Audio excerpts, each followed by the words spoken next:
দেখতে পাচ্ছেন চাইনিজরা কত রকমের ডিজাইনের খাবার তৈরি করতে পারে, আল্লাহই ভালো জানে। দেখেন মাছগুলাকে কিভাবে কেটে তারপর এই মাছগুলোর ভিতরে আবার মশলা, মানে একটা কি পাতা এটা আমি চিনি না, এই পাতাটা তারা দিচ্ছে। এখন সে রুটি তৈরি করবে, তারপর রুটি দিয়ে এগুলা খাবে সম্ভবত।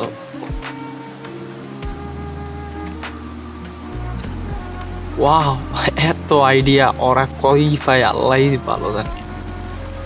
Wow, excellent. লাইক করেন আর সাবস্ক্রাইব করে দিন আমার চ্যানেলটি। দেখতে পাচ্ছেন টমেটো, কাঁচামরিচ, তারপর এগুলা সম্ভবত একটা ভর্তা তৈরি করা হবে। এই যে দেখতে পাচ্ছেন রুটি তৈরি করলো। আর দেখতে পাচ্ছেন এগুলাকে একটা ভর্তা তৈরি করবে, সব সবজিগুলো একসাথে করে এই যে মিক্সার করছে। জিভে জল আসার মতো একটা পরিস্থিতি ভাই।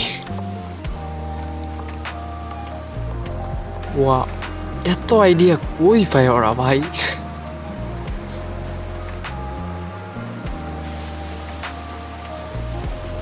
ওয়াও, মাছ তৈরি, এখন মাছ খাওয়ার সময় এসেছে। তো চ্যানেলটি সাবস্ক্রাইব করুন আর পাশে থাকা বেল আইকনটি অন করে দিন।